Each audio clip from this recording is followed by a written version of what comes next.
Bom dia, boa tarde, boa noite.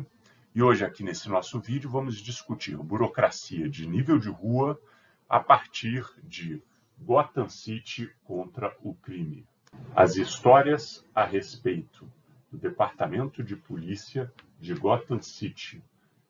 Isso aqui é uma série de 40 fascículos que foram lançados entre 2003 e 2006 nos Estados Unidos, no Brasil entre 2005 e 2007, pelos roteiristas Ed Brubaker e Greg Rucka, e por vários desenhistas, mas dos quais o principal é o Michael Lark. Vamos discutir isso porque existem diversos elementos aqui nesse quadrinho que nos ajudam a refletir sobre a teoria da burocracia de nível de rua. Para a gente entender o diferencial desse quadrinho, é importante a gente ter em mente que existem dois tipos clássicos de policiais em Gotham City. O primeiro que a gente chama de Batman 66, que tem a ver com aquela série de televisão que ocorreu entre 1966 e 1968. To the Batmobile. For the first time, the complete Batman TV. Aquela série que era ali, tinha um grande clima de piada, e onde todos os policiais eram os incompetentes, eram os bobalhões que não sabiam direito o que estavam fazendo. Uma segunda narrativa a respeito da polícia de Gotham City surge 20 anos depois, quando em 1986, Frank Miller e David Mazzucchelli lançaram Batman Ano 1, recontando as origens do Homem-Morcego. E ali, do comissário ao detetive de rua, todos eram corruptos. Todos não, apenas o futuro comissário James Gordon é que não era lutando ao lado de Batman contra a corrupção na cidade. Veja bem, esses dois modelos são modelos fundamentais para a própria história andar. Só tem sentido você ter um vigilante na cidade porque a polícia não é capaz de fazer o seu trabalho.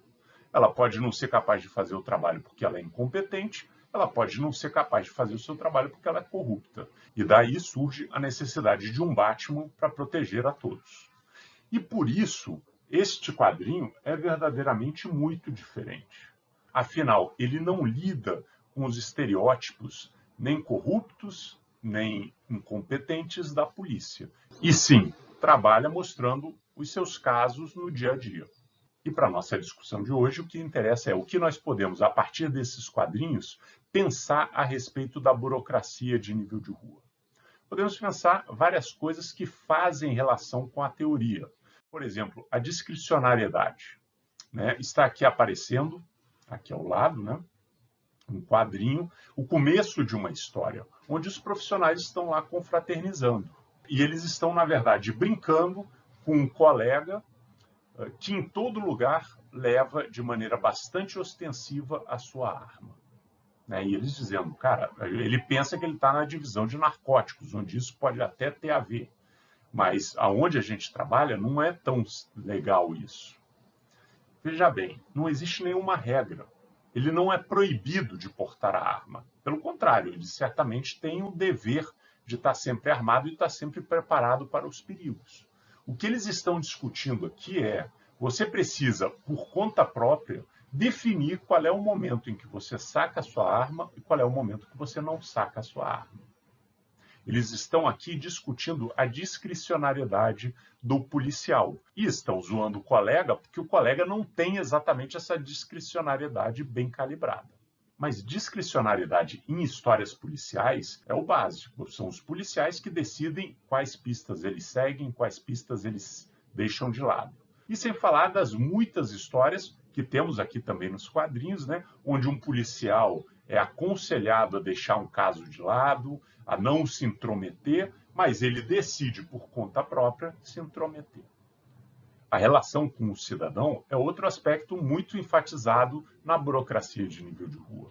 E aí eu selecionei aqui esse quadrinho que fala bastante a respeito do afastamento dessa interação, quando os burocratas de nível de rua também precisam desenvolver trabalhos internos, precisam fazer seus relatórios, precisam prestar contas, E esse tipo de atividade os afasta dessa interação, que é o que muitas vezes motiva esses burocratas a seguir no seu trabalho. Então, por exemplo, nesse quadrinho que eu destaquei, a policial ela abandona o FBI e resolve ir trabalhar numa delegacia de polícia, porque no FBI você tem que preencher muitos formulários, você tem muitos trabalhos que te afastam das ruas.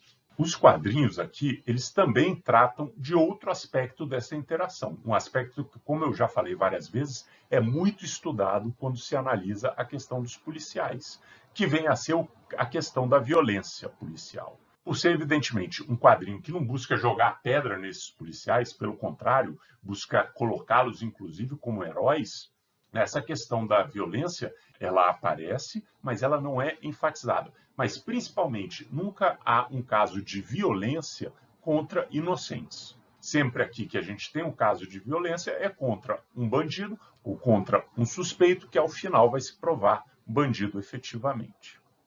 A terceira característica que eu sempre friso como fundamental para estabelecer a burocracia de nível de rua é a questão da falta de recursos ou dos recursos escassos limitados. E isso, evidentemente, aparece aqui no quadrinho. Tanto nessa história aqui ao lado, onde nós temos um comentário rápido de dois policiais em tocaias num bairro rico e vendo as condições de vida dos suspeitos e percebendo que a sua condição de renda jamais permitiria a eles morar num bairro daquele tipo ou em muitos outros de qualidade. Mas, para mim, a história que trata dessa questão dos recursos mais interessante é essa aqui, Alvos Fáceis, que foi até encadernada pela Panini aí há um tempo atrás. A história começa exatamente com uma reunião entre o prefeito e o comissário de polícia discutindo a questão do orçamento. E o grande ponto tratado nessa reunião é exatamente as horas extras dos policiais, que, segundo o prefeito, encarece e não há recursos para tanto. E, segundo o comissário, é fundamental para manter na sua equipe os melhores policiais possíveis. Além dessa passagem discutir toda a dificuldade de você manter esses profissionais atuando em condições muito ruins salariais, que a gente já viu no outro quadrinho, é bastante interessante a visão do prefeito de que os profissionais utilizam horas extras sem necessidade para forçar um aumento na sua remuneração. E que isso seria uma das justificativas que ele teria para cortar essas horas extras. Então, toda essa passagem, que obviamente não é o centro das histórias, né? São histórias policiais, de crime, de mistério, né? Mas a gente vê que sempre perpassa a questão da discricionariedade, a questão dos recursos escassos, a questão da interação com os cidadãos. Por fim, a questão mais interessante desses quadrinhos é ligado com a autoestima dos trabalhadores.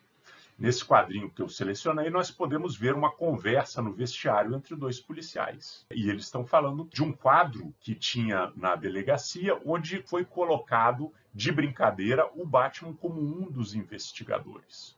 E o comissário, então, mandou apagar esse quadro porque ele dizia que aquilo ali desmoralizava a equipe. E o responsável pela brincadeira, né, que é esse Charlie, ele dizia: esse é o objetivo. O fato do Batman estar aqui colocado como um dos policiais lembra que, se eles não fossem capazes de fazer o trabalho, outra pessoa faria. E isso é algo que, ao longo de todo o quadrinho, afeta muito o trabalho dessa equipe. A gente chega a ter uma situação muito interessante nas histórias.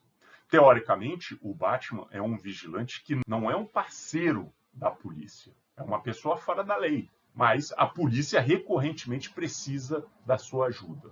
E eles ligam através do bate-sinal. Mas aqui nas histórias do Gotham City contra o crime, existe uma terceirizada, uma funcionária terceirizada dentro da delegacia que está ali apenas para ligar o bate-sinal.